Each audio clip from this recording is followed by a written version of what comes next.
নমস্কার। মোরা একই বৃন্তে দুটি কুসুম, হিন্দু মুসলমান। মুসলিম তাহার নয়নমণি, হিন্দু তাহার প্রাণ। হ্যাঁ, আমি মুসলমান সম্প্রদায়ের কথা বলছি, কাবা শরীফের কথা বলছি। এই কাবা শরীফ মুসলিম সম্প্রদায়ের মানুষের কাছে অতি পবিত্র, অতি শ্রদ্ধার। কিন্তু এই কাবা শরীফ কে কবে বানিয়েছিল, এর দৈর্ঘ্য কত, এর প্রস্থ কত, এবং এই কাবা শরীফ কিভাবে নির্মাণ করা হয়েছিল, তারা নির্মাণ করেছিলেন এই কাবা শরীফ। কাবা শরীফ মুসলমান সম্প্রদায়ের কাছে অতি পবিত্র, অতি শ্রদ্ধার হয়ে ওঠে। সেই কাবা শরীফের অজানা ইতিহাস আজকের এই ভিডিওতে শুধু আপনাদের জন্য।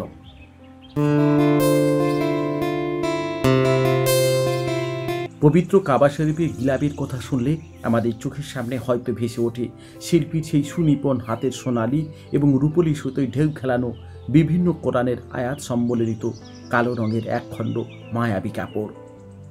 কিন্তু ব্যবহারের শুরু থেকে কি কাবা শরীফের খিলাফ একরকম ছিল, না কাবা শরীফের খিলাফ তৈরি এবং ব্যবহার রয়েছে বিভিন্ন বিবর্তন? যুগে যুগে বিভিন্ন খিলাফ সৌদি আরব বাদশাদের আমলে এই পবিত্র খিলাফ তৈরি হয়। রং এবং ব্যবহার পরিবর্তন লক্ষ্য করা যায়। প্রথম দিকে খিলাফের রং হতো সাদা, পরবর্তীতে তা সবুজ হয় এবং তারপরে লাল বর্ণ রং করা হয়। সর্বশেষ কালো রঙের খিলাফ ব্যবহার করা হয় পবিত্র কাবা শরীফে। কাবাঘর প্রথম খিলাফ দিয়ে ঢাকা দেন হযরত ইসমাইল। পরবর্তী ইয়েমিন কাপড়ের খিলাফ ব্যবহার করেন মহানবী হযরত মুহাম্মদ। ইসলামিক ইতিহাসবিদ আবেদ আজিজ এর তথ্য অনুসারে ইসলামের দ্বিতীয় খলিফা ওমর ইবনে আল খাতাব তৎকালীন মিশরের গভর্নর ওমর ইবনে আল আস এর কাছ থেকে কাবা শরীফের আচ্ছাদন করে রাখার জন্য আল কাব্বাতি নামক এক মিশরীয় সাদা কাপড় চায়, যা তখনকার সময় সবচেয়ে দামি এবং মূল্যবান কাপড়ের মধ্যে একটি। ইসলামের তৃতীয় খলিফা উসমান ইবনে আফান সিল্কের তৈরি কাবা শরীফের খিলাফ ব্যবহার করা শুরু করেন। তখন কাবা শরীফের খিলাফ বছরে দুবার পরিবর্তন করা হতো। খলিফা আব্বাসী শাসন আমলে বছরের কাবা শরীফ খিলাফ তিনবার পরিবর্তন করা হয়। হজের প্রথম দিন লাল সিল্কের খিলাফ ব্যবহার করা হতো। হিজরি মাসের ৭ তারিখে সাদা আল খাপ্পাতি কাপড় খিলাফ ব্যবহার করা হতো এবং সর্বশেষ ২৭শে রমজানের সাদা সিল্ক এর খিলাফ ব্যবহার করা হতো। ১১৯২ সালের আগে পর্যন্ত কাবা শরীফের খিলাফ তৈরি হতো মিশরের তানিস লেকের দ্বীপে, যা আল মার্জিনা নামে পরিচিতি সেখানকার কারিগররা। তখনকার সময়ে অত্যন্ত দক্ষ এবং টেক্সটাইল ম্যানুফ্যাকচারিং এর বিখ্যাত ছিল। সালাহ আল দিন মিশর সিরিয়ার প্রথম সুলতান তার আমলে পবিত্র খিলাফ তৈরির শিল্প সিরিয়ার কায়রোতে স্থানান্তরিত করে। প্রতি বছর হজের আগে তৈরিকৃত কাবা শরীফের খিলাফ উটের পিঠে করে সিরিয়ার কায়রো শহর থেকে মক্কায় নিয়ে যাওয়া হতো, যা মাহামাল নামে পরিচিতি। তুর্কি অটোমান সাম্রাজ্যের সুলতান সোলেমান ও পবিত্র কাবা শরীফের খিলাফ সরবরাহ করেছিলেন একটা সময়।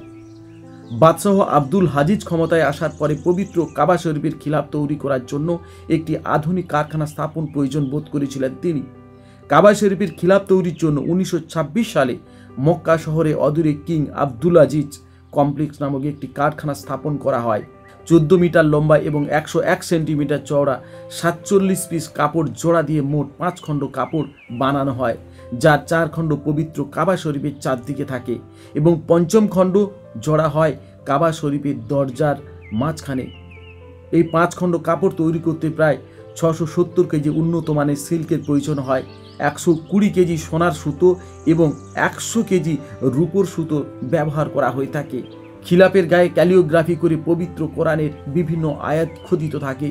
স্বর্ণখোদিত অক্ষরগুলোকে সোনালী ভাষায় উদ্ভাসিত করা হয়। ২০০রও অধিক ক্যালিওগ্রাফার ৯ মাসের ও অধিক সময় নিয়ে এই ক্যালিওগ্রাফি করে থাকে। প্রথমে ঝানিক কালি দিয়ে এই ক্যালিওগ্রাফি আউটলাইন দেওয়া হয়, তারপর কারিগররা হরফের ভেতরে রেশমি সুতো মোটা লাইন বসিয়ে স্বর্ণ এবং রূপোর সুতো দিয়ে বিশেষ পদ্ধতিতে এই হরফ ফুটিয়ে তোলেন।